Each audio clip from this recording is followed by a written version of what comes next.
Assalamualaikum warahmatullahi wabarakatuh.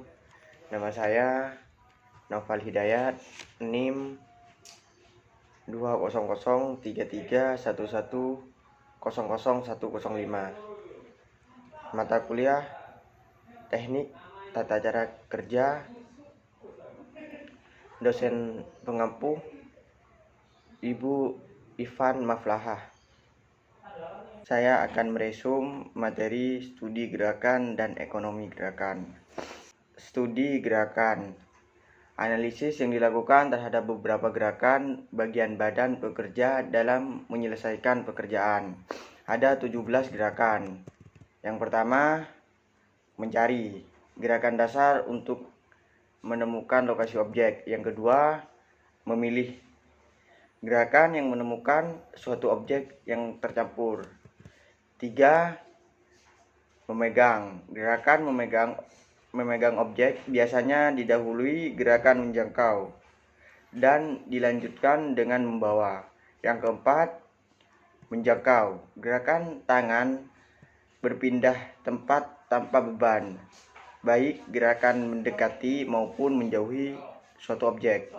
Yang kelima, membawa. Gerak perpindahan tangan hanya tangan dalam keadaan yang dibebani. Yang keenam, yaitu gerakan memegang untuk memakai. Memegang tanpa menggerakkan objek yang dipegang. 7. Melepas. Pekerja melepas objek yang dipegangnya. Yang kedelapan, mengarahkan. Gerakan mengarahkan suatu objek pada lokasi tertentu. 9. Mengarahkan sementara. Elemen gerak mengarahkan pada suatu tempat tertentu. Yang ke-10, memeriksa. Pekerjaan memeriksa objek untuk mengetahui apakah objek telah memenuhi syarat tertentu.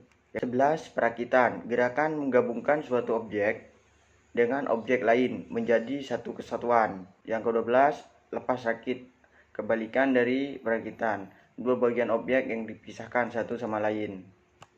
13. Memakai. Bila satu tangan atau dua tangan dipakai menggunakan alat. 14. Kelambatan yang tak dihindarkan.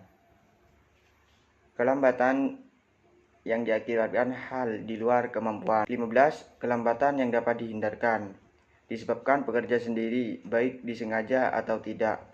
16. Merencana. Proses mental operator berpikir untuk menemukan tindakan yang akan dilakukan. 17. Istirahat. Tidak terjadi pada setiap siklus, tapi terjadi secara periodik. Ekonomi gerakan. Untuk mendapatkan hasil kerja yang baik, diperlukan rancangan sistem kerja yang baik. Prinsip ekonomi gerakan. Yang pertama, dihubungkan dengan tubuh manusia dan gerakannya. Yang kedua, pengaturan tata letak tempat kerja.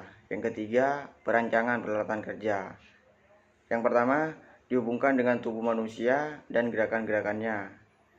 Kedua tangan sebaiknya memulai dan mengakhiri gerakan pada saat yang sama. Gerakan kedua tangan akan lebih mudah jika satu terhadap lainnya simetri dan berlawanan arah. Gerakan tangan atau badan sebaiknya dihemat, yaitu hanya menggerakkan tangan atau bagian badan yang diperlukan. Pengaturan tata letak tempat kerja. Di antaranya diusahakan agar bahan dan peralatan tempatnya tetap. Memanfaatkan gaya berat.